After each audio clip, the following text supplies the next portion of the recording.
আসসালামু আলাইকুম রহমতুল্লাহি ওবারাকাতুহ। প্রিয় দর্শক, আজকে আমরা তিনটি বিশেষ গুরুত্বপূর্ণ আমল সম্পর্কে জানব, যেই তিনটি আমল করলে আল্লাহ রাব্বুল আলামিন আপনাকে বিশেষ তিনটি ফজিলত দান করবেন।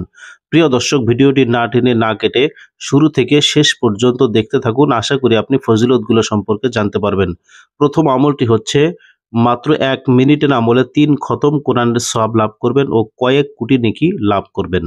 নবীজি সাল্লাল্লাহু আলাইহি ওয়াসাল্লাম বলেছেন, সূরা ইখলাস অর্থাৎ কুল হুয়াল্লাহ সূরা পাঠকারী কোরআনের 3 ভাগের 1 ভাগ তেলাওয়াতের সওয়াব পায়। পুরো কোরআন একবার পড়লে যে সওয়াব পাওয়া যায়, সূরা ইখলাস 3 বার পড়লে সেই সওয়াব পাওয়া যায়। প্রিয় দর্শক, আপনি 1 মিনিটে অনায়াসে 9 বার সূরা ইখলাস পড়তে পারেন। কুল হুয়াল্লাহ সূরা 1 মিনিটে 9 বার পড়া যায়।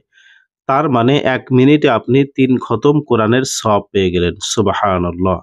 এখানে দলিল দেখুন, হযরত আলী রাদিয়াল্লাহু তাআলা আনহু বর্ণনা করেন, আল্লাহ রাসূল সাল্লাল্লাহু আলাইহি ওয়াসাল্লাম বলেছেন, যে ব্যক্তি একবার সূরা ইখলাস পড়ল, সেজন্য কোরআনের 3 ভাগের 1 ভাগ পাঠ করল। যে ব্যক্তি 2 বার পড়ল, সেজন্য কোরআনের 3 ভাগের 2 ভাগ পাঠ করল। যে ব্যক্তি 3 বার সূরা ইখলাস পড়ল, সেজন্য পূর্ণ কোরআন শরীফ তেলাওয়াত করল। সুবহানাল্লাহ। এখানে 1 দেখতে পাচ্ছেন, অর্থাৎ কানজুল উম্মাল প্রথম খণ্ড পৃষ্ঠা নং 148 এই কিতাবের মধ্যে এই আমলের দলিলটি রয়েছে। ইবনে নাজ্জার হযরত কাব ইবনে উজরা থেকে বর্ণনা করেন, যে ব্যক্তি সূরা ইখলাস পাঠ করল, তার এই তেলাওয়াত পুরো কোরআনের সমান বলে বিবেচিত হবে। প্রিয় দর্শক, এখানে 2 দেখতে পাচ্ছেন, অর্থাৎ এই আমলটির কথা বলা হয়েছে দুররে মনসুর বুখারী এবং মুসলিম শরীফের মধ্যে। প্রিয় দর্শক, আপনি যদি রোজ 12 বার সূরা ইখলাস পাঠ করেন, তাহলে আপনার আমলনামায় নিম্নলিখিত হিসাবে কোরআন পাঠের সওয়াব লেখা হবে। একদিনে 12 বার সূরা ইখলাস পড়লে 4 খতম কোরআন তেলাওয়াতের সওয়াব। 1 মাসে 30 দিন, তাহলে 30 গুণন 4 সমান সমান 120 খতম কোরআন তেলাওয়াতের সওয়াব। 1 বছরে 12 মাস 12 গুণন 120 খতম সমান সমান 1440 খতম কোরআন তেলাওয়াতের সওয়াব। 25 বছরে 25 গুণন 1440 সমান সমান 36,000 কোরআন তেলাওয়াতের সওয়াব লাভ করবেন।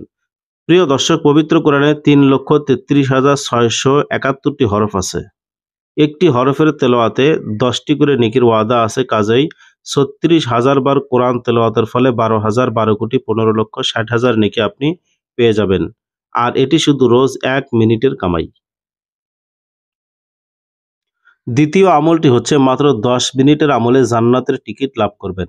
যে ব্যক্তি প্রত্যেক দিন 50 বার করে সূরা ইখলাস, কুল হুয়াল্লাহ সূরা পাঠ করবে, কিয়ামতের দিন তাকে তার কবর থেকে উঠার সময় ডেকে বলা হবে, হে আল্লাহর প্রশংসাকারী, তুমি উঠে আসো এবং জান্নাতে ঢুকে যাও। সুবহানাল্লাহ। প্রিয় দর্শক, তৃতীয় আমলটি হচ্ছে জীবিকায় সচ্ছলতা লাভের আমল, অর্থাৎ আর্থিক অসচ্ছলতা দূর হবে, অর্থনৈতিক সচ্ছলতা লাভ হবে।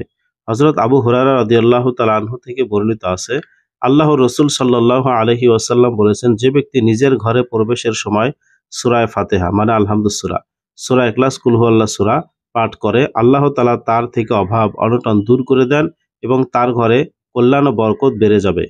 এমনকি সেই কল্যাণ তার প্রতিবেশীর মাঝেও পৌঁছে যাবে। সুবহানাল্লাহ। এখানে 2 দেখতে পাচ্ছেন, আমলটি রয়েছে দুররে মনসুর 6ষ্ঠ খণ্ড পৃষ্ঠা নং 413।